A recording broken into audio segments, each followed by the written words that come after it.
Welcome into episode 30 of Breaker Banter. My name's Devin Dobek. I'll be joined shortly by Matthew Gellerman, forward for the Breakers, number 22. Breakers, big news this past weekend on Thursday and Friday, a two-game set with the Topeka Scarecrows. They win on Thursday by a final of 4-3. Lucas Pikarczyk had the overtime winner in a thriller, the only game in the FPHL on that Thursday night. It was a blast. The next night, Breakers had a two-goal lead in the third period. Gave up 4 unanswered, ended up falling 7-5, but some controversy towards the end. With 96 seconds left, it looked like the game had been tied to the naked eye, but upon official review, the refs deemed it was not a goal. Breakers would give up an empty netter and go on to lose 7-5, but a competitive weekend of hockey nonetheless. It was entertaining to be in the building. The fans were into it. We sincerely appreciate everybody and their support as the Breakers now will get away from the comforts of home and kick off a 5-game road trip, beginning with 2 games this weekend against the Blue Ridge Bobcats. They will both be at 6:30 CST on Friday and Saturday. Before next weekend, they'll head out to Winston-Salem for 3 games in 3 days with the Twin City Thunderbirds. So on Friday, we will have a 6:30 start, on Saturday 5:05, and then on Sunday a 3:05. That's all out against the Twin City Thunderbirds. Breakers are out of the playoffs, but they're building momentum towards next season. So hopefully they can continue to keep the wheels turning here. Still another dozen games left, and it's been fun and enjoyable hockey up until then. Next home weekend will be March 27th and 28th. The Breakers will be rebranding just temporarily for the weekend as the ECHL's Mississippi Seawolves. We'll have Louis Dumont in the house. He's the all-time ECHL points leader and former Seawolf, so he'll be there to do the puck drop on the 27th and sort of christen the weekend for us, and then he'll be around to sign autographs, take pictures, greet with the fans. It's going to be a really cool opportunity. We're going to have all the nostalgia. Seawolf Tunnel is rumored to be back. We'll have all the old goal songs and everything that was going on during this old Seawolves era, so it should be a blast. We hope you can come out and join us. That will be against the Zydeco. So in addition to the fun retro weekend, it will be also a rivalry weekend. Breakers and Zydeco always put on a show. There's 5 more meetings between them this season, so it should be a blast to have the Zydeco back in town for a pair. But until that retro weekend, no more home games, so buckle up for the 5-game road trip. And that just about wraps us up for our introduction. We're going to bring on Matt for our interview momentarily. Ben & Jerry's is serving up true ice cream euphoria inside the Hard Rock Hotel and Casino in Biloxi. You're sure to find your new favorite among more than 34 flavors. Let us scoop yours in one of our freshly baked waffle cones. Ben & Jerry's at Hard Rock Hotel and Casino Biloxi, where euphoria awaits.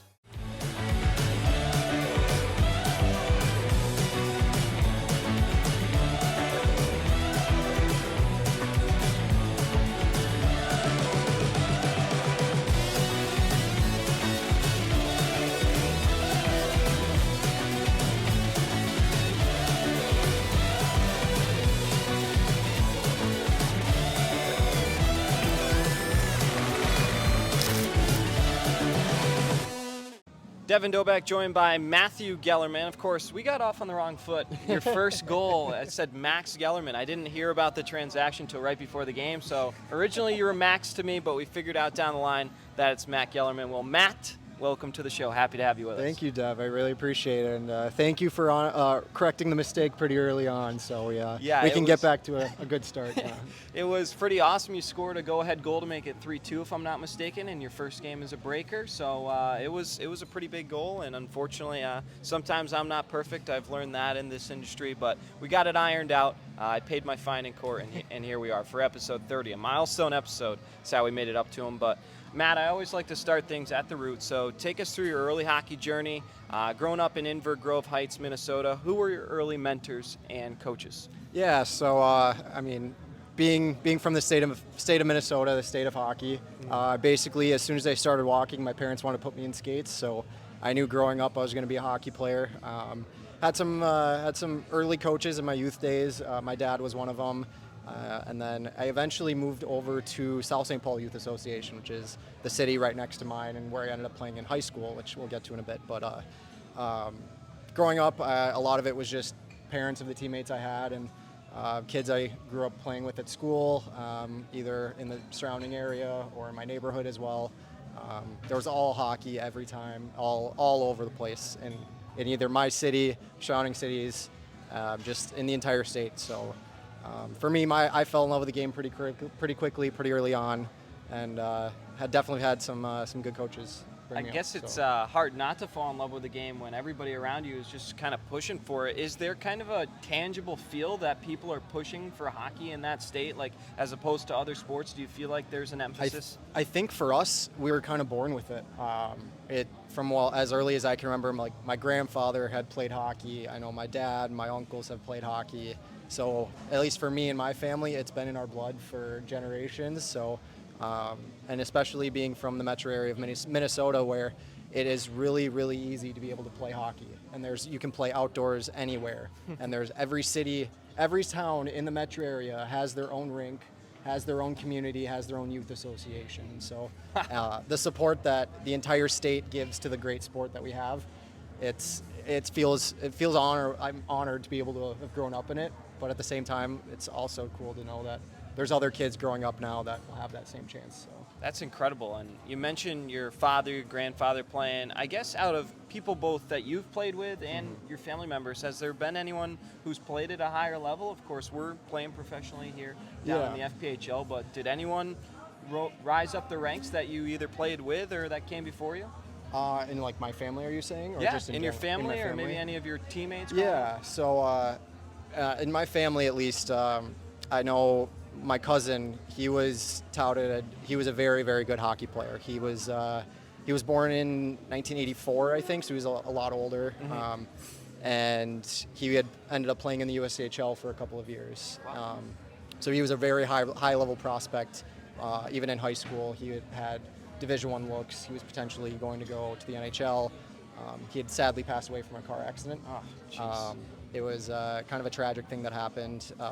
It happened while he was in juniors, and while he wasn't able to live out his dreams and continue, I feel proud enough to kind of carry that along and kind of live that life that he never got to through my family. So I know at least my family, I'll be watching this too, will definitely know and appreciate, and they know and they understand. So it's like one of those things that through tragedy, something good can come of it. So. Yeah, well, first and foremost, very sorry to hear about your cousin. It sounds like he had a promising future ahead, but it's got to be pretty cool that you can at least be able to live out a piece of his dream and carry the torch for the family. So, obviously, I think you said it great. Sometimes with all this tragedy, you can bring some triumph out of it, and that's the attitude you got to have, especially in the professional hockey realm of things. But we mentioned all the hockey that was surrounding you in Minnesota. Were there any other sports or hobbies that you had along the way growing up? Yeah, so obviously, even with all the hockey around, I still had some other interests, and my parents definitely wanted to keep me well-rounded, and so I also fell in love with soccer. That's something I grew up playing as well. I mean, one of the easier sports to pick up as a child when you just get all the kids in the van and bring them to the park for practices and games, and it's another thing that I grew up with. Classmates in school doing. A lot cheaper too. A lot cheaper as well too. So they were definitely more happy about that one. But I love soccer. I've played up until I was 18, all the way through high school. So, and then I've tried baseball, I've tried football, I've tried tennis, I've tried other sports as well. So, but hockey and soccer were the two that I've basically kind of lived my entire life enjoying and playing. So, at least until I needed to choose between the two, which made it a little interesting. It did make it interesting. So. Well, it seems like you picked right. You found yourself playing professionally now here, and it's in the States as opposed to going overseas, I'd have to imagine, for some sort of professional soccer realm or potentially MLS. But any chance in MLS here, I have no idea.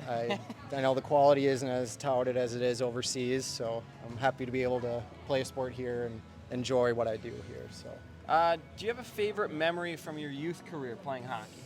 Ooh, I mean, I don't have a specific one. I just remember growing up, we'd always have one like out-of-town tournament every year where we would be able to get out of school early on a Friday and go up and travel maybe 2-3 hours away to northern Minnesota or southern Minnesota or basically anywhere that would have a tournament. We kind of hype it up every year, and all the guys on my team were excited for it, and just a chance to hang out with and run around the hotels, play knee hockey, and cause some trouble while also playing some high-level hockey. Yeah. I think one of the ones, when I was a squirter, a peewee, so I was probably 4th or 5th grade, we ended up winning it all and got to experience the joy of winning a tournament away from home like that. So that's awesome, and it's that feeling that you're forever chasing. But, Oh, Beginning in 2014, you started your first of 4 seasons at South St. Paul High. You were the captain in your junior and senior seasons there, but across 89 games played at South St. Paul High, 53 goals and 54 assists. Can you just speak to your experience playing in the state of hockey, as you've alluded to, and did you ever have an opportunity to play in that state tournament that is always all the craze at this time of year? Yeah, so it actually just got done this past weekend. One of the best tournaments of recent memory. We can touch on more of that a little bit later. But as far as my high school career, I ended up playing 4 years of varsity high school hockey. I was pretty lucky. I was selected to play off of my Bantam team when I was in 8th grade, and was fortunate enough to play as a freshman until I got hurt, broke my collarbone. But even learning how to identify where I want to go with my hockey career, and kind of learning the way to play at a higher level while also challenging myself to maybe grow into my size a little bit more and maybe put on a little bit more weight. And so those are some of the adjustments I've made throughout my time in high school. I had also transitioned to center for the first time in high school, and I hadn't done that yet. So that was an interesting change as well. So honestly, for me, I loved it. Just being able to play high school hockey with the people you grew up with, and the kids that I've played with for 10 plus years, all working towards the same goal of winning the high school hockey tournament, which unfortunately I did not make ever. My teams, we were pretty close all 4 years. My senior year was the closest. We lost 1-0 in double overtime to our rivals, and one of the most heartbreaking losses of my career. But Especially, going out that way. Exactly. Oh, man. And it was the worst part of it was in the team of the hometown that I live in, the high school that I didn't go to. All the kids I grew up playing with in Inver Grove Heights were on the team that beat us in that game. So even at that time, I could only congratulate them for that. So you're kind of like a Darth Vader-esque character, wearing the C for the rival town, coming back home. A little bit. But ultimately, it just wasn't our year that year. So, but I'm happy to be able to represent such a strong community in South St. Paul hockey. They've been around since the 40s and 50s back in Minnesota. Legacy. They're one of the most historic programs. Been in the state tournament 29, almost 30 times, I think it is now, in the course of history. So still always proud to represent them, and I think I'll be maybe working in the future with them a bit, but there you go. That might be something down the road too. All right, I like the thought of that. But so you're the captain there. Take us through your leadership style. How did your leadership develop? What made your peers point you and want you to steer the ship, per se?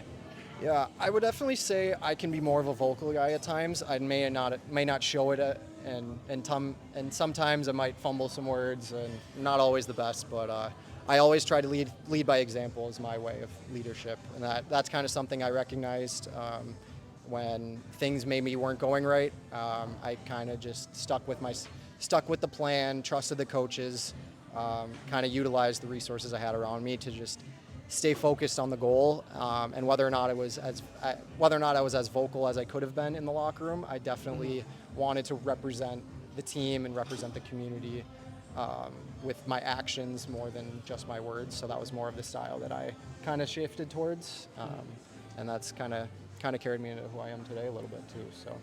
So you mentioned after the age of 18, you stopped playing soccer, which seemed like your second love at the time, but did you know that you wanted to continue your hockey journey and play juniors following high school? Was it always written in stone for you? Yeah, it definitely was. As soon as I realized that there was hockey after high school, and obviously as you learn and grow and you learn about the different junior leagues and where you might end up compared to other players and trying to see what the best option is moving forward, I definitely had my eyes set on juniors. I went to a couple camps when I was a junior and then when I was a senior again as well. So kind of got a little bit of that experience and that exposure, and ultimately it led me to continue my hockey career. Yeah, so we flash now to 2018 where you were taken 105th overall. That's the 5th round to the Minotauros of the Minot Minotauros. The Minot Minotauros of the NAHL, or the Null. In a season and a half, you posted 49 games, 7 goals, and 15 assists. How was the Null different than playing hockey previously for you? Was it more competitive? Take us through kind of the immediate impression you were getting. Oh, definitely. I think one of the best ways to think about it is if you take some of the best 2, maybe 3 players from each of the high school teams in Minnesota, put them all on one team, that's kind of what the level of play was. And so trying to adjust to different playing styles with guys that have played at higher levels as well, and trying to learn that, okay, which guys can I play with? Who do I vibe with the best? Who do I make this play to, and who's able to kind of recognize those things that maybe some guys in high school weren't able to. And so there was an adjustment period of trying to learn through that process while also moving away from home for the first time. Yeah. And so that's also the other side of it too, where trying to... North Dakota, right? North Dakota, yep. So it was about an 8-hour drive away. It was definitely a worthwhile experience. I learned a lot, and I played with a lot of really cool players. And some of the biggest things I learned were just playing smart defensively, being able to move the puck, because the puck definitely, the time and space as you move up just shrinks just that little bit. So where maybe I had a little bit more open ice in high school, also maybe playing a different position probably helped, where in high school I was a center, and when I went to juniors I transitioned back to the wing. So then I was also transitioning into what other spots on the ice can I get to, what other areas of the ice can I attack, and how much time do I truly have. And those are the kinds of things where in high school I could get away with some things. In juniors it's really about learning the systems and trusting what you've built into how to play that style of game. So it was a little bit of an adjustment period. The stats probably didn't totally show my whole junior experience, but overall it definitely prepared me for the next level as well too. And you mentioned all these moving parts and just having to adjust and moving away from home. How does that in the moment, obviously you seem to have a great perspective on it in present day, but in the moment, did you feel your confidence level shift at all? Like based on, being a 100 points guy in high school, now you come to the NAHL and you're trying to have that same level of productivity, but at the same time, everything around you has improved. So did you feel mentally like you were able to stay level from experience to experience, or was there a time when it was difficult? Just take us through the mind of a junior player. Yeah, I think at first it's always going to be difficult, especially because you're not sure exactly where you're going to fit in on the team. You don't know what the coaches are expecting of you and what position they want you to play, what type of player they want you to be. And those are the types of things where in high school I was relied on to be the guy, where in juniors we have 8 of those guys that could be the guy. So instead we find ways to put guys into different roles, figure out what they're good at and what I'm good at specifically as well, and what I can use my skills to then match that with what the designated role for me was. And so for me, when I first started, I was playing maybe 3rd, 4th line defensive minutes. It was a little bit of a challenge adjusting to that, just because I saw myself more as an offensive player, but understanding that with the progression of hockey and moving up into a higher and harder level of hockey, understanding that trusting the coaches and trusting the systems, trusting the role that they put me in, which is that 3rd, 4th line defensive role, and finding success that way is ultimately what would be best for me. And I kind of bought into that a little bit as I went into my second year.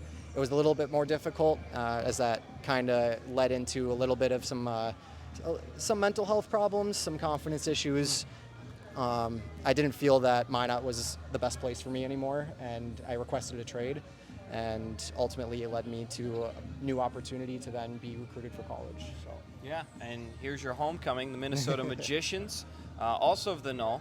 So you come back there. What was that transition like on you? I mean, obviously you said that it seemed like something that was inevitable and needed to happen, not only for you, but for your well-being. So how were you able to take that on the fly, join a different squad mid-season, and close out your junior career? Yeah, I think ultimately what really helped the most was having the support system I had, and that being my family. They're the biggest supporters of everything that I do. They're the reason I'm here today, and I don't think I could ever thank them or repay them for anything. And just the opportunity to be able to come home and live at home, be able to enjoy that time with family again, maybe understanding that I wasn't in the best place mentally, and maybe leaning on them a little bit when I needed to, but just the option that I had to be able to do that, I was really thankful for. I do credit my coach in Minot for wanting to work with me to allow me to do that. So thank you. And ultimately knowing that my future was I was ready to move on to the next step, which was college. And I actually, on the drive home from Minot, I ended up committing. And so I kind of understood that going home to Minnesota, it was kind of the breath of fresh air I needed to be able to just focus on hockey, focus on the things I needed to for the best thing that I needed in that moment for my career. So wow. So you make the commitment, and then you can just kind of enjoy playing this last season, knowing that I'm looking for another fresh start in the next year. So there you go. Well, that seems like it all worked out very well for you. So you commit to attend Hamilton College at the NCAA Division III level, but then COVID hits out of nowhere. Something that I always get to this part in our interview, and I'm very curious to see how everybody was able to adapt to it, because I remember thinking it was some sort of joke or, one of these political things that is just spiraling and it wasn't a big deal. And then next thing I know, I'm not allowed to leave the house, and I have to wear a mask in the house. Just crazy times in hindsight looking back. Yeah. But so when that happens, how were you able to stay in shape, both physically, mentally, emotionally? Yeah.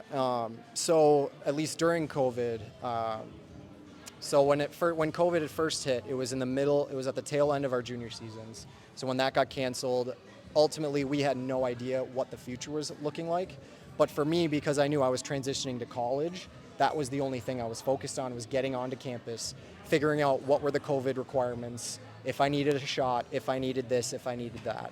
And so I wasn't able to really, training during COVID for me didn't start until I got to college. And then from there, it turned into 4 days a week on the ice, 4 days a week in the gym, every single week until May. And so I was working while I was going through COVID and still attending college.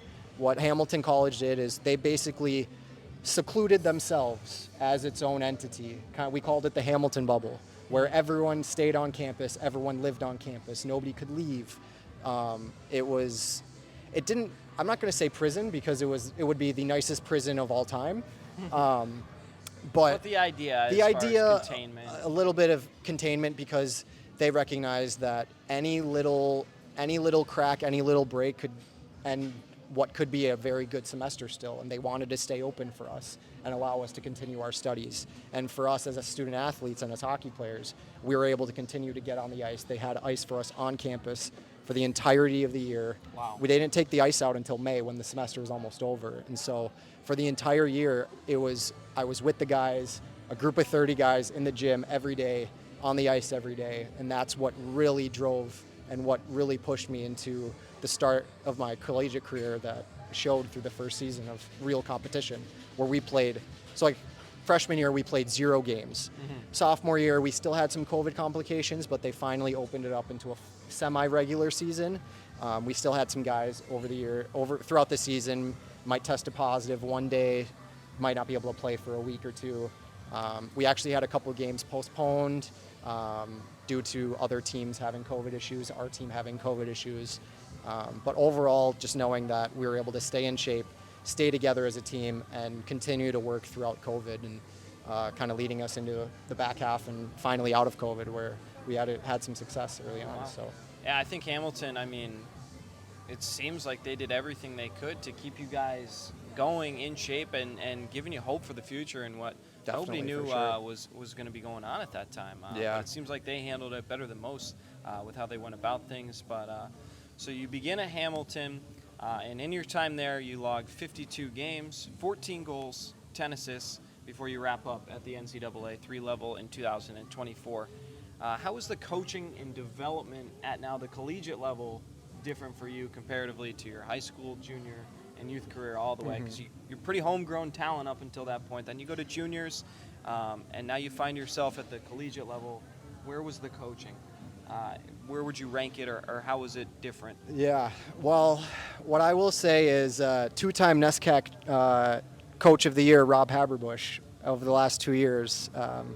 He has been so influential with getting me to where I am today, just understanding how important trusting the process of where guys should be on the ice, trusting the system that he has in place, knowing that hard work and beating individual teams from the back end out, focusing on our defensive end, focusing on the little plays, the plays on the walls.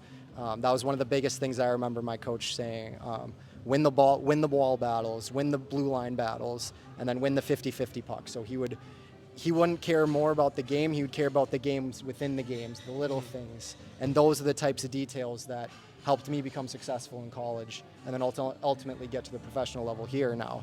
But I can't thank him enough for walking me through those things, and especially that first year where we didn't play any games, where he could have hands-on practices, hands-on looks on guys, and hands-on coaching to be able to work with players on what they're good at, help strengthen things there. So a lot of the first year was skill development and working towards conditioning, and then the rest of it was more systems-based and how to plug in those things to be successful on the ice. And with the team success recently, this year they ended up being up to second in the nation. Wow. Last year they went to the national tournament for the first time in I don't know how many years. They won the conference tournament for the first time, and so it shows that his recipes are working, and it just shows that the success of Hamilton program stems from the guys that he's able to bring in, which also a credit to the guys I've played with and some of my old teammates as well, to show that when guys can buy into a system and all play the right way and all pull the same rope, good things can happen. So that's what I've learned a lot from Rob and Coach Haberbush at Hamilton. So That's incredible. So I guess in your time there at Hamilton, did you know you wanted to play professionally? And if so, did you know that that was going to be the FPHL? Did you want to go overseas? Kind of, what did you make of your journey at that point, and where did you want to, what was your plan in your head?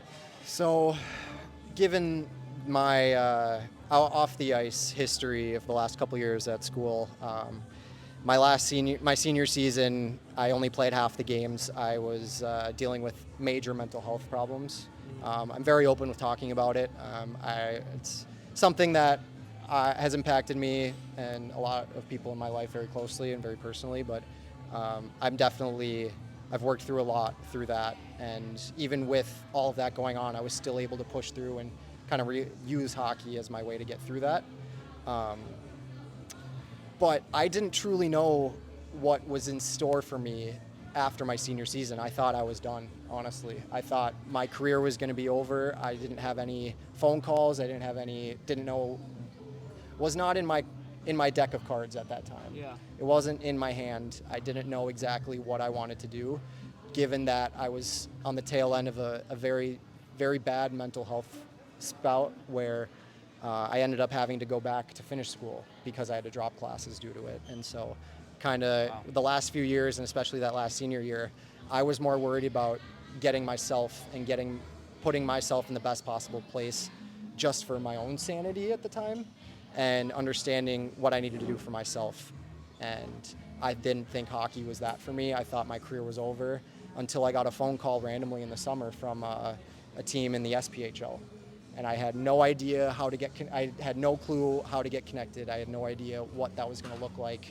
But as soon as I got that phone call, my mindset flipped. I was like, I have a chance. I have a phone call. I have to use this to the best of my abilities and try my best, because somebody out there saw interest and saw potential in me to play beyond, even while I was dealing with everything I was. Yeah. And so that one phone call kind of changed the trajectory of the last year and a half of my life, where initially I was planning on graduating from Hamilton, getting my economics degree, getting home, finding an office job with an econ degree, whether in the finance field, business management field. I don't know yet because I didn't know. And now going into a semester of college to finish up my degree, I ended up reclassing to class of 25. But from that moment on, as soon as I stepped onto campus again to finish, I was back in the gym by myself. I talked to the head strength coach. I talked to the head coach again, to where I could train on my own to prep for something like this, where as soon as I finished school, I could then sign and play that year right away. And so that's where my entire life trajectory kind of flipped on its head, where initially I was going to use my degree, and now I'm chasing what ultimately was my true dream since I was 4 years old. Wow. So, And it's amazing how one simple thing can flip a mindset like that. And, Yeah. and it seems like it pulled you out of it, and you pulled yourself, and you're sitting here today. So I am, yeah. I'm sure whoever that call was from has no idea the impact it had, but it truly is amazing how it can change a mindset. Yeah. So then this season, you turn pro, it's your rookie season, and you begin with the Port Huron Prowlers. You're skating around, making your professional debut. After everything that you've been through these past couple seasons, just take us through what was going through your head and the emotions. Well, I started that game too, and the emotions I felt, I don't even think I could describe because I don't know what I was feeling. I don't think I truly blacked out in the moment, but I was so nervous. It was a lot of excitement, a lot of nerves, but knowing that it was a lot of hard work put into that moment. It was that first period, if you watch it back, I played the most scared hockey of my life. I had no idea what I was doing out there. I tried making plays. Was it Danbury you guys had at the time when you were in Port Huron? Like, was it in the midst of all the rivalry stuff? No, I ended up making my debut in November against Indiana. Okay. So that was before all of the big rivalry stuff with Indiana started. But I was around for a lot of that too, and that weekend kind of kick-started a little bit of it, I think. But from my debut, just knowing that I had worked so hard for that moment, and the amount of things I went through, mentally, physically, on the ice, off the ice, and especially in the last couple of years, it had all kind of cultivated into that one moment for me. So it's incredible. And you score your first goal in 5 games with the Port Huron Prowlers. You did log a goal. How did it feel to get that monkey off your back? You get your first point as a professional, and a great environment to do it in out in Port Huron. Those fans love their hockey, but take us through that. Well, I was going to say there's 2 current breakers that might have some memory of it too. So I actually scored that goal on Rahul Sharma, and Brendan Spinelli was also on the ice for that goal. And so when I first got here, when I met Sharma for the first time, he gave me a big smile, and I reminded him of like, oh yeah, what's up? Do you remember this? And he laughed about it. And We're gonna have a clip of this. There will be a clip of it somewhere, and I just remember seeing his little shy smile for a second, and then we just laughed about it, and we became really close since then too. But even from that moment, it was just like a quick play off the boards, quick shot. One of my biggest attributes is my shot, and so knowing that that's how I'm going to be effective in the offensive zone, I was able to get lucky on that one. So then, after 5 games with the Prowlers, you suffer an injury. So it seems like all of a sudden your life's turning around. You got everything going, and then in an instant, you hit the injury bug. How did this affect you mentally, and how were you able to recover as quickly as possible? Did you focus everything on treatment for yourself? Did you realize that just trust the process and this happens, or how was it in the moment? Yeah. So I didn't actually know what happened at first, and so it was actually after Game 3, instead of because I played my last 2 games for Port Huron were January, I think, but before that it was late November, and it was a dislocated rib from a hit, and it had stayed out for a week, and nobody knew what happened with it. I thought my arm and my neck were just super tight. I had no idea that it was my rib, and so eventually I went to the doctor. They went to the PT. They eventually popped it back into place, and so my biggest thing was knowing that it was an injury I couldn't really do anything with because the pain was so severe, strictly because the rib was still out, and I didn't know that it was. And so a lot of the treatment plan after that was just strengthening it, making sure I could get back to full mobility. It took a little bit, and there was probably some times off the ice, probably a little bit longer than it needed to be, but at the same time with my injury, it didn't heal correctly because it wasn't healed properly to begin with. It was still impacting me right away. Right. And off the ice, I had developed a little bit of some sleep problems, a little bit of insomnia at times that kind of affected me off the ice. But ultimately, my biggest thing was knowing that this is my job. And regardless of anything that happens, I need to be able to put the team first, put everything I can towards being a hockey player, and working and getting back into full health, full recovery. And so that was tough to deal with, not being on the ice. and not being in the locker room all the time dealing with recovery process. So I would say that did play a part. And even with some of the past mental health problems I've had, there's some things that come up here and there, but overall I've adapted some new strategies and things that I've learned over the last couple of years to help push me through this, and I feel like I've been handling them pretty well this year so far. So Yeah, the life of an athlete. I mean, it's definitely not all glory. It's definitely it definitely isn't. I can tell you that. Journey, and everybody has a different one. But anyways, your time ends in Port Huron. You wind up here in Biloxi. 6 games with the Breakers, 2 goals and an assist thus far. But how was it to score in your first game? We touched on it to begin our show, but nearing the end here, you score in your first game, give your team the lead at home, now in a new place. You make an immediate first impression. Take us through that moment.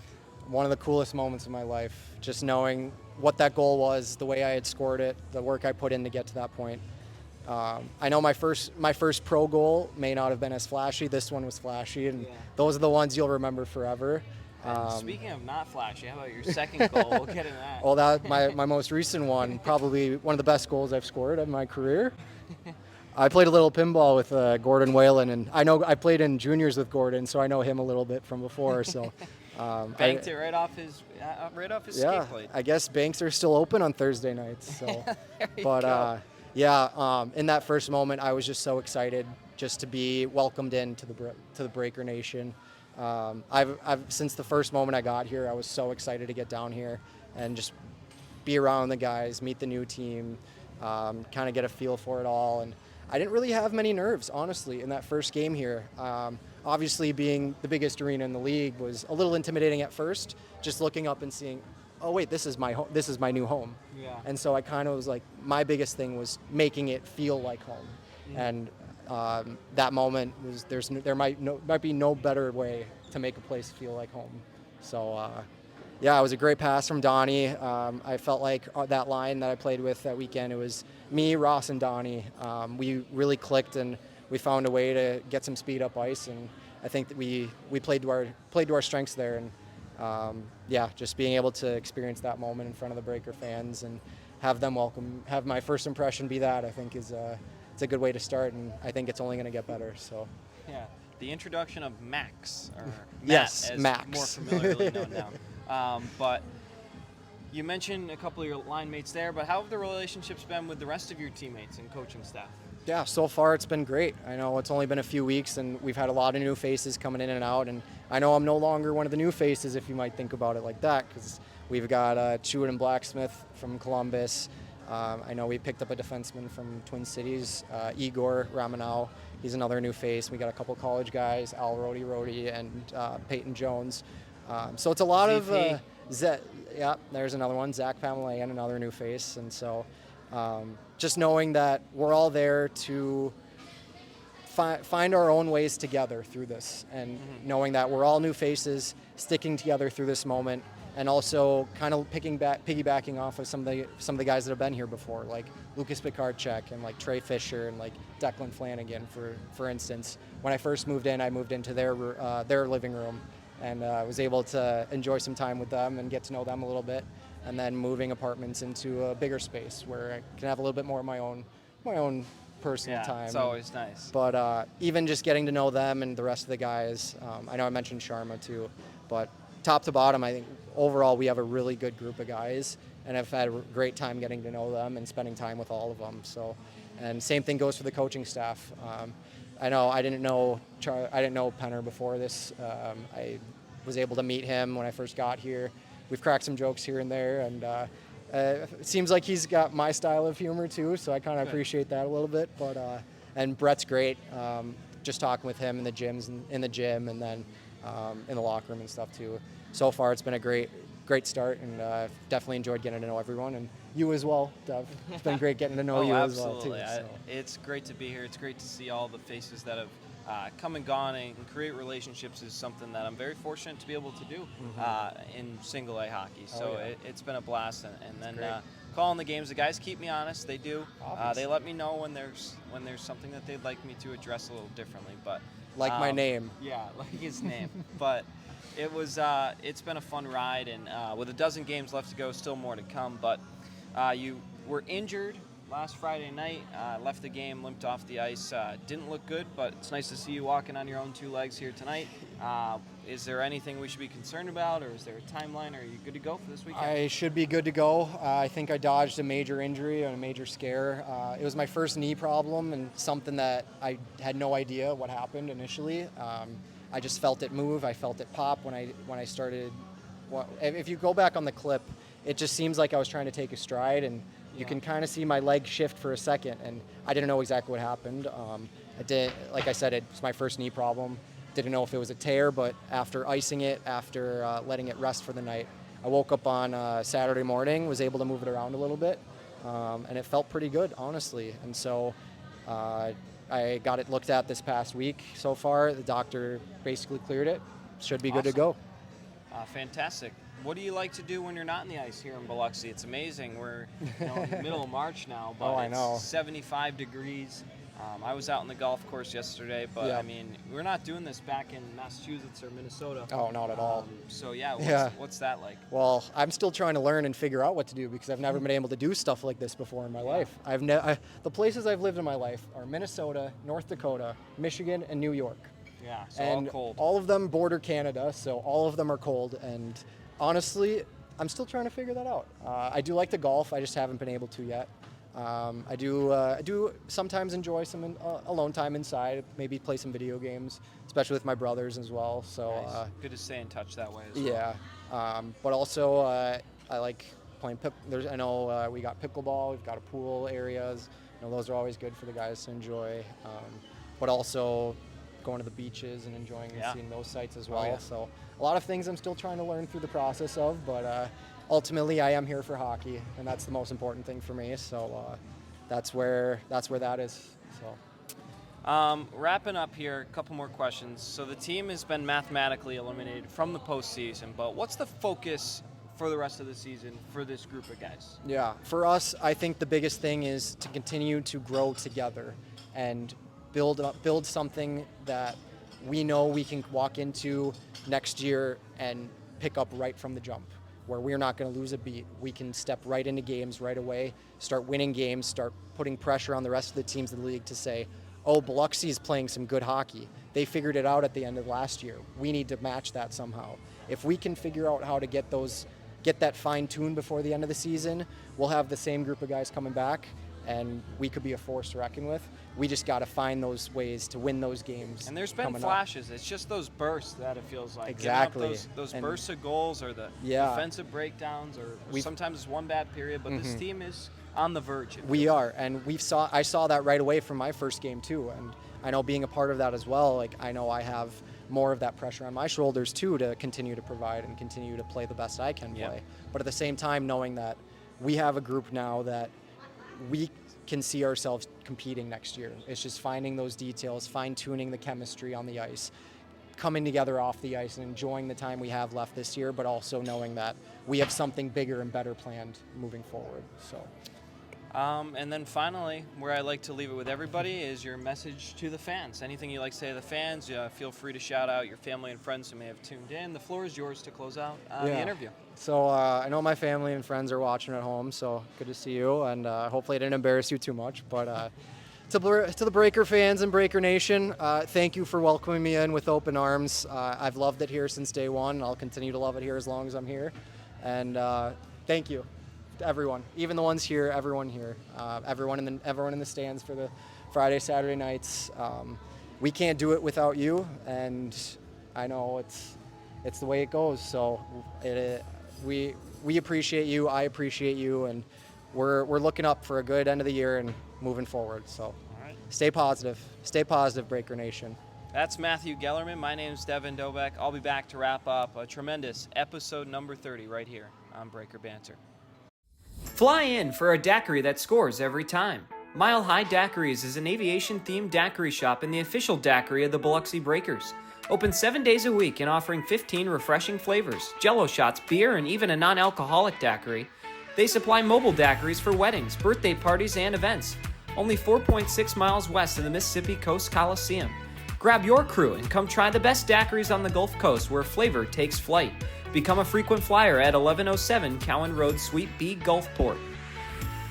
Huge thank you to Matthew Gellerman for joining me for episode 30, a milestone episode of Breaker Banter, also shattering the record for longest episode here. So let's see if we can get it the most views. That's going to be the next step to try and break a record here. But awesome to hear about Matt and to hear his story, not only about his hockey journey, but to hear his mental health journey and just kind of through the mind of an athlete, how he's been able to get to this point. Everybody has a unique path, and his was incredible.